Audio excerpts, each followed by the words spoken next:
Hello friends, this lecture is first in the series of two lectures on the topic latitudes and longitudes. In this chapter we'll be talking about what is globe, what are latitudes, what are longitudes, heat zones of the earth, locating places on the globe and international date line.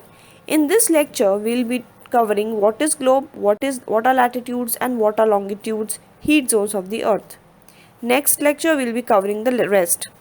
So let's begin our discussion. So in the previous chapters you have learned that most of the planet are spherical in shape, but however the shape of earth is not exactly spherical. It is flattened at the north and south pole and bulging at the middle. If you look at the globe, you will find that it is a replica of the planet earth, or we can say that it is a miniature model of the earth. So what is globe? A globe shows the actual shape of the earth along with directions, relative sizes and shapes of oceans, continents, islands and seas. It helps us to understand the phenomena of rotation and revolution, how days and nights are caused, and how we experience different seasons. A globe is mounted on an axis that tilts at an angle of 23.5 degrees, same as that of the earth. Therefore, this helps us to view entire earth. It has some limitations though. But before going to that, I want to say you that globe is a miniature model of the earth. So, what are the limitations of globe? It is big. It is a bigger size globe, it cannot be carried easily. Since the space of globe is limited, details cannot be shown on the globe. If someone wants to explore a new city, carrying a globe is not feasible. It is because of these reasons that people prefer to use maps. Now we know that the earth is flattened at the poles and bulging at the middle. This shape is called geoid. The earth rotates on its axis, which is an imaginary line. The two end points of the axis are called poles. The pole that points towards the pole star is called the North Pole and the other pole is called the South Pole.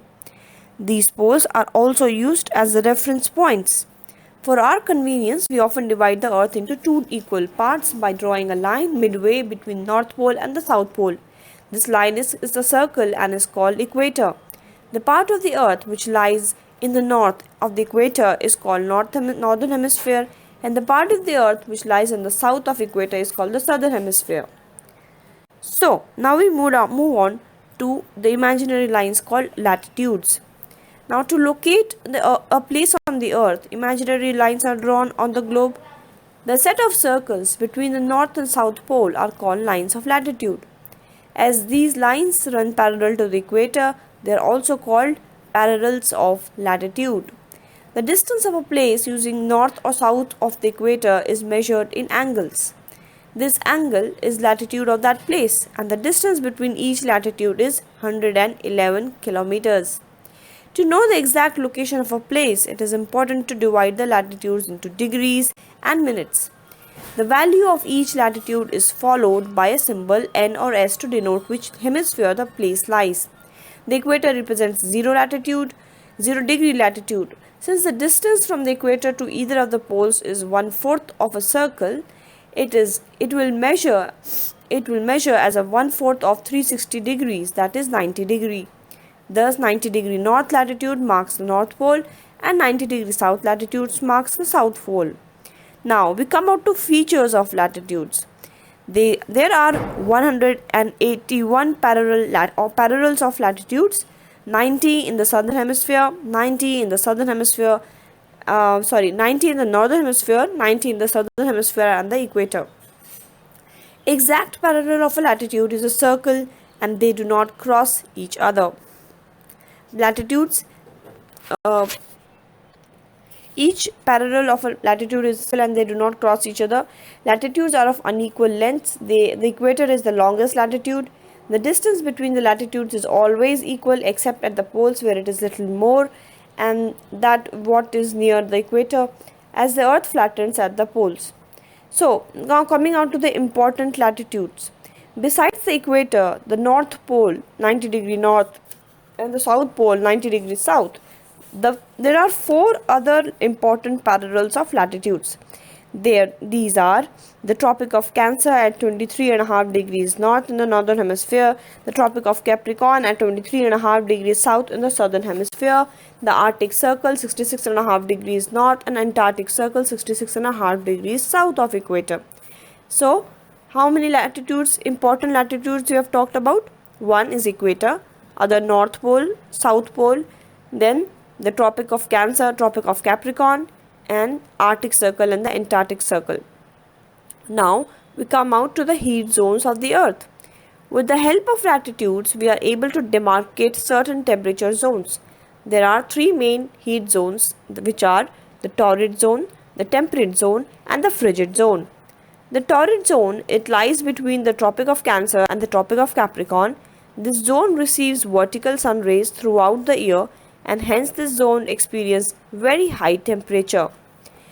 The temperate zone, it lies between the Tropic of Cancer and the Antarctic Circle in the northern hemisphere, and between Tropic of Capricorn and the Antarctic Circle in the southern hemisphere. So you can see in the diagram, the Arctic Circle and the Tropic of Cancer, there is north temperate zone, and between Antarctic Circle and the Tropic of Capricorn there is south temperate zone. So this zone, the sun rays fall in slanting directions in these zones, and hence the temperature in these zones remains moderate. Now coming out to the frigid zone, it lies between the Arctic Circle and the North Pole in the northern hemisphere, and the Antarctic Circle and the South Pole in the southern hemisphere. These regions receive very slanting sun rays, and the sun hardly rises above the horizon. As a result, these regions experience very low temperatures. What are longitudes? Now we talk about the imaginary line called longitude. To know the exact position of a place, we need to know more than its latitude. Another set of lines is required as a reference for locating places in the east and west directions. A set of lines is drawn joining the North Pole and the South Pole, and these lines are called the meridians of longitudes. In October 1884, International Meridian Conference was held in Washington, D.C., where some countries mutually agreed to fix Greenwich, a place few kilometers east of London in UK, as a starting point of meridians. The meridian which passes through Greenwich is taken as the prime meridian. The distance of a place east or west of prime meridian is measured in angles. This angle is the longitude of that place. The value of prime meridian is 0 degrees longitude, and from which we count 180 degree eastward as well as 180 degree westward. The prime meridian divides the earth into two equal halves, the eastern hemisphere and the western hemisphere. The value of longitude is followed by degree E for east or degree W for west. These meridians of longitudes face the sun turn by turn as the earth rotates. Locating places on the earth and an international date line, we will be talking about these in the next class. So friends, we summarize what we have learned in this chapter. We have talked about what is globe. It is a miniature model of the earth. What are latitudes and longitudes? These are imaginary lines on the earth which help us locate a place. Latitudes are parallels of latitudes. Longitudes are meridians of longitudes, and these are horizontal and vertical lines respectively.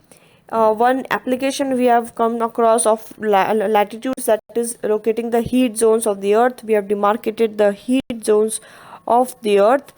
So, and in the next lecture we will be proceeding with the application of longitudes, how these two lines helps us locate a place on the earth, and we'll talk national date line. So friends, happy learning till then.